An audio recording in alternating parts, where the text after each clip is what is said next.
পড়ছিলাম নবরূপা, কলমে অনামিকা তাহসিন রোজা, পর্ব সংখ্যা ৪। ছোট বোনের পেছনে যত টাকার শ্রাদ্ধ হয়, ইরফান নিশ্চিত মাসে সে নিজের জন্য এত টাকা খরচ করে না। বসুন্ধরা সিটি শপিং কমপ্লেক্সের ফুড এরিয়াতে এক কোণার টেবিলে বসে আছে ইরফান। হাতে ফোন, মাথায় চিন্তা। আগামীকাল থেকে আবারও কলেজে যেতে হবে। কয়েকদিন পর আবার ফার্স্ট ইয়ারের হাফ ইয়ারলি এক্সাম। সেসবের বিরাট প্রস্তুতি করতে হবে। এছাড়া ক্লাস টেস্টেরও কিছু খাতা জমা আছে। ওগুলো আজকের মধ্যে দেখে শেষ করার সিদ্ধান্ত নিল সে। এর মধ্যে কোথা থেকে যেন দৌড়ে এলো ইয়াশা, হাত ভর্তি শপিং ব্যাগ। যা দেখে ইরফান দীর্ঘশ্বাস ফেলল। এবারে সে বুঝেছে ইয়াশা কেন তাকে নিয়ে এসেছে। তাকে আনার প্রধান কারণ হলো ব্যাগ ক্যারি করা। ইয়াশা ইরফানের হাতে ব্যাগগুলো ধরিয়ে দিয়ে আবারও উধাও হয়ে গেল। কসমেটিক্স কেনা বাকি আছে তার। ইরফান সাফ সাফ জানিয়ে দিয়েছে ও এইভাবে বেরিয়ে কেনাকাটা করতে পারবে না। তার থেকে এক কাপ কফি নিয়ে বসে থাকা উত্তম। ইয়াশার দেওয়া ব্যাগগুলো টেবিলের উপর রাখলো ইরফান। এই পর্যন্ত 15টার বেশি ব্যাগ হয়েছে। বিচ্ছুটাকে আগামী 6 মাস আর কাপড়ই কিনে দেবে না। হুট করে ইরফানের একটা কথা মনে পড়ল। আর এক সপ্তাহ পর বিয়ে। কাল তো আয়েশা বেগম এমনিতেই বিয়ের শপিং করতে আসবে। তাহলে এই মেয়ে আজ কেন আসলো? মনে মনে ইয়াশার নাম কেটে দিল ইরফান। ওর শপিং আজকেই শেষ, আর করতে পারবে না। কথাটা মনে করে ইয়াশাকে কল দিল ইরফান। ইয়াশা তখন হাতের তালুতে লিপস্টিক মেখে চেক করতে ব্যস্ত। শেড পছন্দ করা যে কতটা কঠিনের কাজ এটা কে বুঝবে? ইরফানের কল পেয়ে ইয়াশা ভরকালো। ভ্রু কুচকে কল রিসিভ করে কানের কাছে নিয়ে গড়গড় করে বলল, ভাইয়া, লিপস্টিক শেড পছন্দ করতে পারছি না, একটু পছন্দ করে দিয়ে যাও প্লিজ। ইরফান তার কথায় পাত্তা না দিয়ে বলল, কাল কিন্তু মা আর বাবা বিয়ের শপিং করতে আসবে। তুই যা দরকার নিজের শপিং আজকেই কমপ্লিট কর। কাল যেন তোকে আমি না দেখি বাড়িতে। কলেজ মিস দিলে ঠ্যাং ভেঙে রেখে দেব।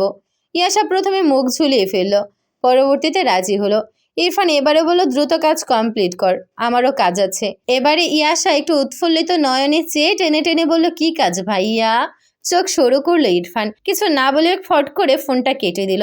ইয়াশা কিছুক্ষণ ভ্যাবাচাকা খেয়ে তাকিয়ে রইল ফোনের দিকে। পরপর ফিক করে হেসে দিল। কিছুক্ষণ পর তার পাশে একটা মেয়ে এসে দাঁড়ালো। মেয়েটাও একটা লিপস্টিক হাতে চেক করতে শুরু করলো। ইয়াশার কোনো মতে একটা শেড পছন্দ হচ্ছে না বলে সে বারবার বিরক্ত হলো। তার অবস্থাটা পাশের মেয়েটা বোধহয় বুঝতে পারলো। সে এবার নিজে থেকেই বলল, শেড পছন্দ হচ্ছে না বুঝি? ইয়াশা পাশে তাকিয়ে দেখলো লাল রঙের ড্রেস পরিহিত মেয়েটা হাসি মুখে তাকিয়ে রয়েছে। তার সুন্দর হাসি আর মনোমুগ্ধকর আচরণে ইয়াশা কথা না বলে পারল না। মাথা নেড়ে ফ্রি হয়ে বলল, একটাও পছন্দ হচ্ছে না জানেন। আমার বড় ভাইটাকে এই জন্যই নিয়ে এসেছি। তার পছন্দ অনেক চমৎকার, অথচ হিটলার ব্যাটা ফুড এরিয়াতে গিয়ে বসে আছে আরাম করে। মেয়েটি ফিক করে হেসে ফেলল। কিছুক্ষণ মনোযোগ দিয়ে তাকিয়ে রইল ইয়াশার দিকে। এরপর থুতনিতে হাত বুলিয়ে চিন্তা করতে করতে লিপস্টিকগুলোর দিকে তাকালো। চট করে একটা লিপস্টিক তুলে ধরলো ইয়াশার সামনে। এটা ট্রাই করো তো। ইয়াশা হাতে এবারে ডিরেক্ট ঠোঁটেই ট্রাই করলো। অবাক হয়ে গেল সে। চমৎকার তো, সেটা আসলেই চোখ ধাঁধানো সুন্দর। গোলাপি না, আবার গাঢ় লালও না, মাঝারি একটা শেড। ইয়াশা ভীষণ খুশি হয়ে গেল। মেয়েটার হাত ধরে রীতিমতো জড়িয়ে ধরল। থ্যাংক ইউ আপু, থ্যাংক ইউ সো মাচ। আপনার পছন্দ তো ভীষণ ক্লাসিক, এটা আসলেই আমাকে মানিয়েছে। You are great. মেয়েটি এবার হেসেই বলল, ইটস ওকে। সত্যি বলতে তুমি যাই পড়বে তাতেই ভীষণ সুন্দর লাগবে। কথা বলতে বলতেই কিছুটা দূর থেকে আর একটা মেয়ে ডেকে উঠল, কই রে তুই, আয়, কাজ হয়ে গেছে। মেয়েটা এবারে ইয়াশাকে বাই বলে চলে যেতে থাকলো। কিন্তু ইয়াশার কিছু একটা মনে পড়তেই সে দাঁত দিয়ে জিভ কাটলো। হাত উঁচু করে ডেকে উঠল, এক্সকিউজ মি আপু। কেবলই দরজার কাছে গিয়ে দাঁড়িয়েছিল মেয়েটি। ইয়াশার ডাক শুনে পেছন ফিরে তাকালো। ইয়াশা এবারে জিজ্ঞেস করলো, আপনার নাম কি আপু? মেয়েটা হেসে বলল, নিহারিকা। ইয়াশা নিজেও চেঁচিয়ে বলল, আমার নাম ইয়াশা, নাইস টু মিট ইউ। নিহারিকা আর দেরি করলো না। জ্যোতি এদিকে তাড়া দিচ্ছে বলে কোনো মতে বাই বলে বেরিয়ে এলো ওখান থেকে। নিহারিকা বেরোনোর পর খুশিতে গদগদ হয়ে ইয়াশা লিপস্টিকটা প্যাক করতে বলল। কিন্তু কিছুক্ষণ পরেই তার মাথায় ঠক্কর খেলো কিছু একটা। নিহারিকা নামটা কোথায় যেন শুনেছে, কিন্তু কোথায় শুনেছে শতবার ভেবেও খুঁজে পেল না। লিপস্টিকটা প্যাক করে তার হাতে দেওয়া হলে ইয়াশার মাথায় এবারে বিষয়টা আসে। এই নাম তো সে গত রাতে আয়েশা বেগমের মুখেই শুনেছে। বিড়বিড় করল ইয়াশা, ভাইয়ার ফিয়ন্সের নামও তো এমন কিছু ছিল, তাই না? নিহারিকা ছিল নাকি অনামিকা ছিল, নাকি নবনীতা, নাকি অঞ্জলিকা? নিজের ভাবনাতেই নিজেকে থাপড়াতে মন চাইল ইয়াশার। ধুর, অঞ্জলিকা কোনো হতে যাবে, কিন্তু এমনই কিছু একটা ছিল যা সে মনে করতে পারছে না। আপাতত লিপস্টিক পাওয়ার খুশিতে ব্যাপারটা ভুলে গেল সে।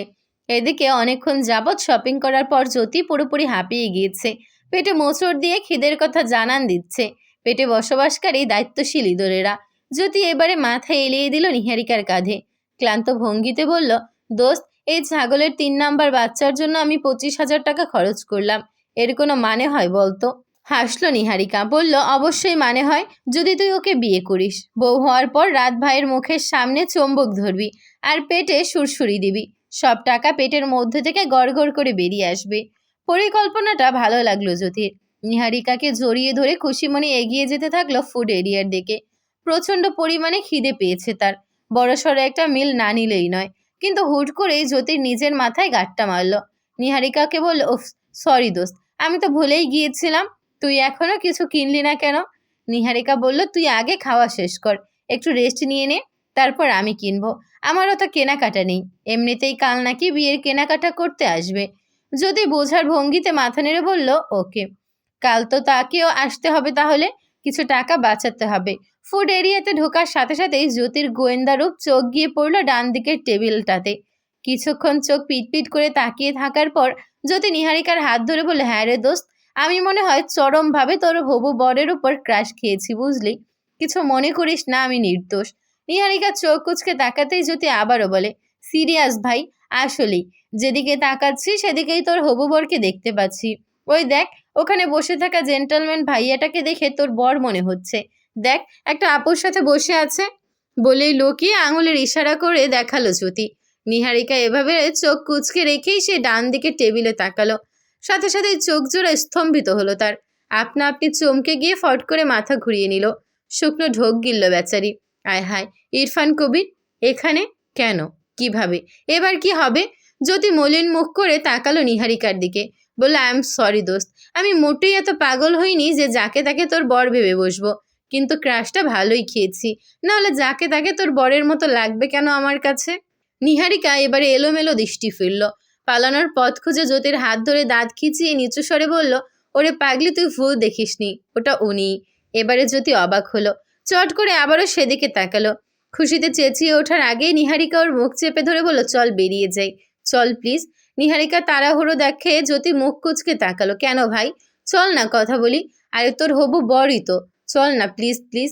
ভাই সামনাসামনি দেখতে আরো জোশ, কি সুদর্শন, হোয়াট এ হ্যান্ডসাম ম্যান। না না প্লিজ জ্যোতি, আমি ওনার সামনে পড়তে চাচ্ছি না। কথাটা বোঝার চেষ্টা কর। আমার অবস্থা দেখ। আরে তাতে কি হয়েছে? তোর অবস্থা তো মাশাআল্লাহ সুন্দরী। আয় না, পরিচয় করিয়ে দে না প্লিজ। না না জ্যোতি প্লিজ, প্লিজ নিহু, আয় না প্লিজ, চল না। এমন জোরাজুরি চলতে থাকলো দুজনের মধ্যে।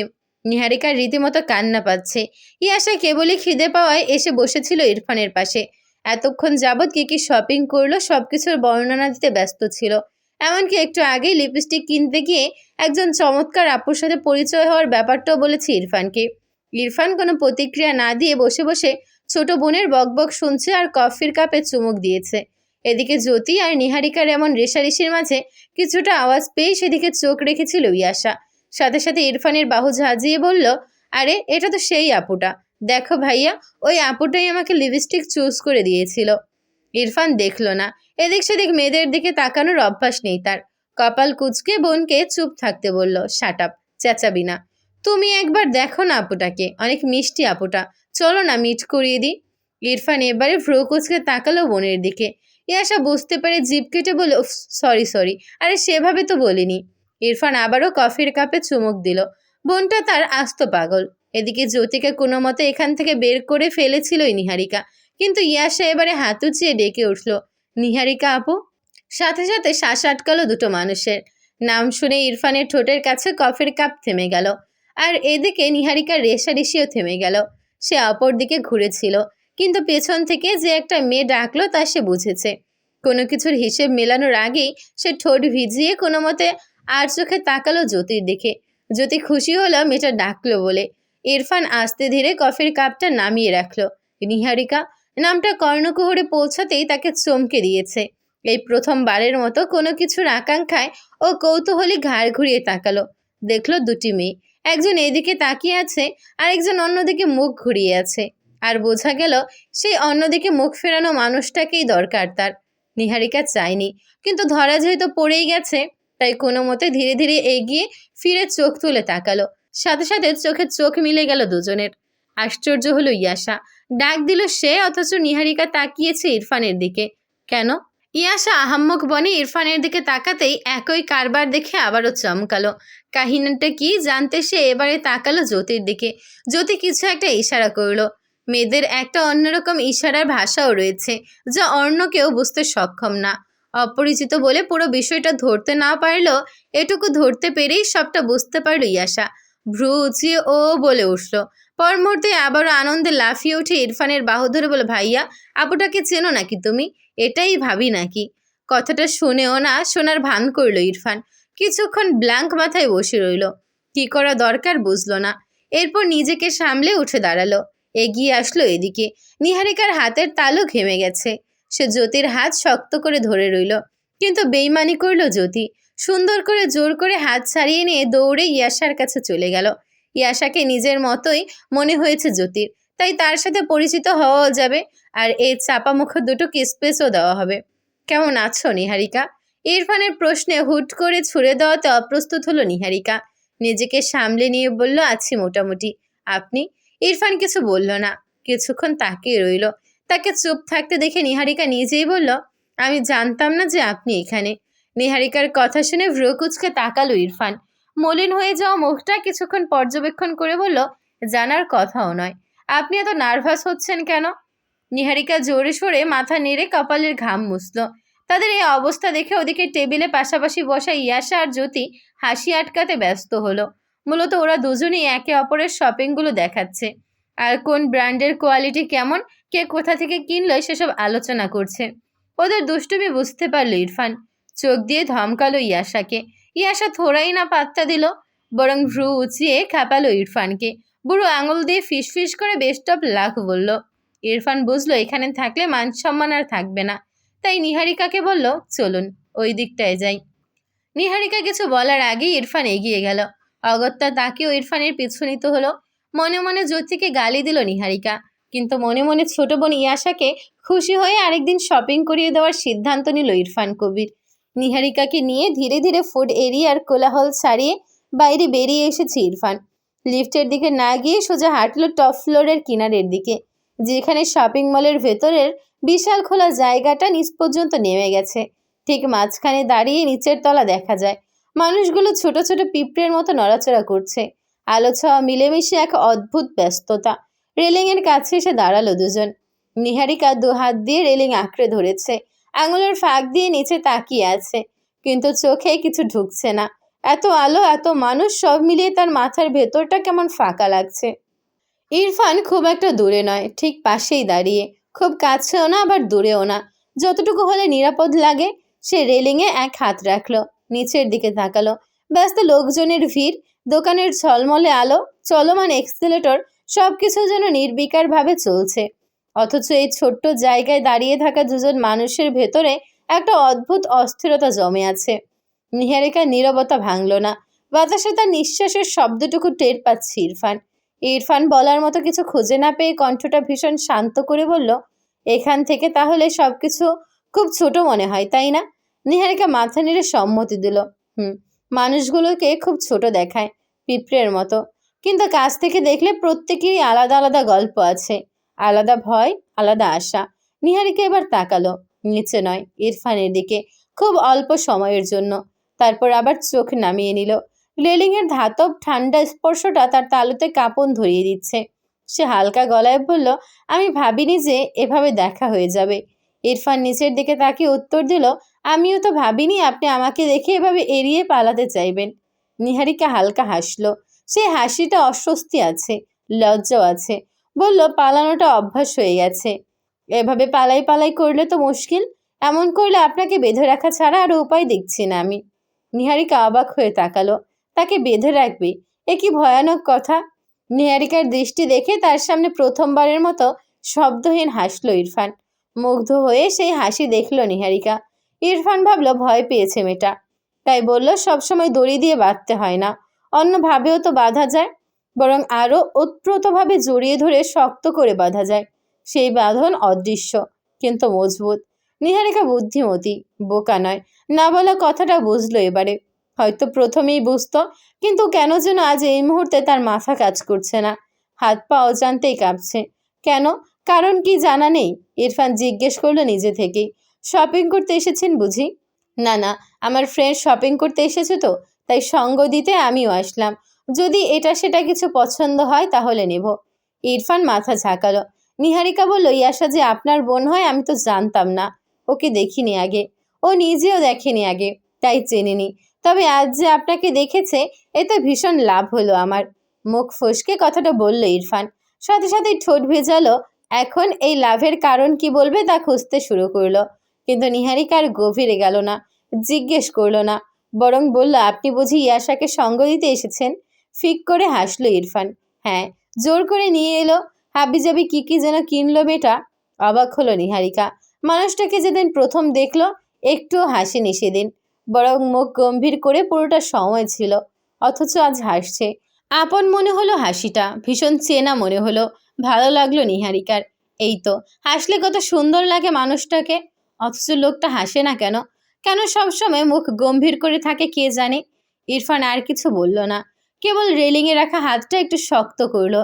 এই ভিড়ের মাঝখানে আটতলার কিনারায় দাঁড়িয়ে নিচে এত মানুষ, ওপরে আলো ঝলমলে দোকান, তাদের দুজনের চারপাশে একটা অদ্ভুত নীরবতা আবারও তৈরি হলো। ঠিক এই নীরবতার ভেতরে প্রথমবারের মতো নিহারিকা অনুভব করলো এই মানুষটার পাশে দাঁড়িয়ে থাকাটা অস্বস্তিকর না। আর ইরফান বুঝলো, ভিড়ের মাঝেও কিছু মানুষকে আলাদা করে চিনে নেওয়া যায়। কিছুক্ষণ পর নিহারিকার চোখ পড়ল রেলিংয়ের উপর। তার আর ইরফানের হাতটা পাশাপাশি রাখা। দুজনে একসাথে হাত রেখে হাজারো লোকের সমাগম দেখছে। যদিও এখানে দেখার কিছু নেই, কিন্তু কিছু কিছু সময়ে নীরব স্তব্ধ আকাশ দেখতেও ভালো লাগে। আর মেঘের ভিড়ে হারিয়ে যাওয়া আকাশ দেখতেও ভালো লাগে। কিছুক্ষণ তাকিয়ে থাকার পর ভীষণ মন খারাপ হলো নিহারিকার। ইরফানের ফর্সা সুন্দর হাতের পাশে নিজের শ্যামলা হাতটা বেশ বেমানান লাগলো তাই।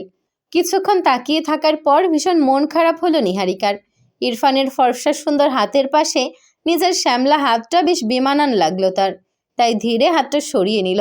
ইরফান খেয়াল করল, সত্যি বলতে সে আড়ালে এতক্ষণ পাশাপাশি হাত দুটোই দেখছিল। ভালো লাগছিল তার, কিন্তু হুট করে হাত সরিয়ে নেওয়াতে তা খেয়াল করে ইরফান কিছুক্ষণ চুপ রইল। এরপর নিজেই নিহারিকার হাতটা মুঠোয় নিল। প্রথমবারের মতো স্পর্শ করল নিহারিকার হাত। এরপর মুঠোয় থাকা ছোটখাটো হাতটা নিজের আগের জায়গায় এনে ইরফান শান্ত কণ্ঠে বলল, হাতে হাত রাখতে শিখুন নিহারিকা, নইলে মনে মন মেলাবেন কি করে? নিহারিকার শ্বাস আটকে আসার উপক্রম। হঠাৎ করে হাতটা এমনভাবে একদম নিজের বলে দাবি করার মতো করে ধরাটা আশানুরূপ ছিল না। তার শরীরটা হালকা কেঁপে উঠল। হাতটা ছাড়িয়ে নেওয়ার কোনো চেষ্টা করলো না সে, পারলও না। ইরফানের কথাটা কানে বাজতেই থাকলো, হাতে হাত রাখতে শিখুন। এই শেখার কথা কেউ তাকে কোনোদিন বলেনি, বরং শিখিয়েছে হাত গুটিয়ে রাখতে, নিজের জায়গা ছোট করতে। বেশি চাইতে নেই, বেশি ধরতে নেই, সব সময় যেন কেউ সবকিছু কেড়ে নেবে। নিহারিকা ধীরে ধীরে চোখ নামিয়ে নিজের আর ইরফানের জোড়া হাতের দিকে তাকালো। তার শ্যামলা আঙুলগুলো ইরফানের ফর্সা আঙুলের ভেতরে হারিয়ে গেছে। আশ্চর্য, এবার আর বেমানান লাগছে না, বরং ঠিকঠাক। নিহারিকা সময় নিল, ধীরে সুস্থে বলল, আপনি কি জানেন, আমি কখনো কারো হাত এভাবে ধরিনি। ইরফান তাকালো না, তাকালে হয়তো এই মুহূর্তে ভেঙে যাবে। কেবল কণ্ঠটা নরম রেখে বলল, জানি। কি করে জানেন? আপনার হাতের কাঁপুনি অনুভব করে। ঠান্ডাতেও কেউ এভাবে ঠক ঠক করে কাঁপাকাঁপি করে না নিহারিকা। রিল্যাক্স। নিহারিকা গলা বুঝে এলো। লোকটা তো মারাত্মক বুঝতার। এত কিছু নিজে থেকে বুঝে গেলে তো বড্ড অসুবিধে। এই মানুষটা কেন এমনভাবে দেখে, কেন এমন কথা বলে যা সে নিজেও নিজের কাছে স্বীকার করেনি কখনো। সে হালকা করে হাতটা নাড়ালো, ছাড়ানোর জন্য না, শুধু নিশ্চিত হওয়ার জন্য যে এটা সত্যি কিনা। ইরফান তার মুঠোটা আরও একটু শক্ত করল, কিন্তু তাতে কোনো দাবি নেই, আছে শুধু আশ্বাস। নিহারিকা গলা কাঁপছে, তবুও এক বুক সাহস নিয়ে বলেই ফেলল, অদৃশ্য সেই মজবুত বাঁধনের সাথে এভাবে হাত আঁকড়ে ধরলে কি খুব মন্দ হবে? ইরফান এবার তাকালো, সরাসরি, চোখে কোনো হাসি নেই, কোনো চটুলতা নেই, কেবল গভীর স্থিরতা। খুব একটা মন্দ হবে বলে আমার মনে হয় না। আপনার কি মনে হয়? নিহারিকার চোখের কোণে জল জমে উঠল। সে মাথা একটু ঘুরিয়ে নিচের দিকে তাকালো, যেন কেউ দেখে না ফেলে। হাতের বাঁধনটা আরেকটু শক্ত হলো। পুরুষালী হাতের এমন আশ্বাসের জোয়ারে নিহারিকার শ্বাসের গতি বাড়ল। এই অনুভূতিটাই সবচেয়ে ভয়ঙ্কর, এই অনুভূতিটাই সবচেয়ে সুন্দর।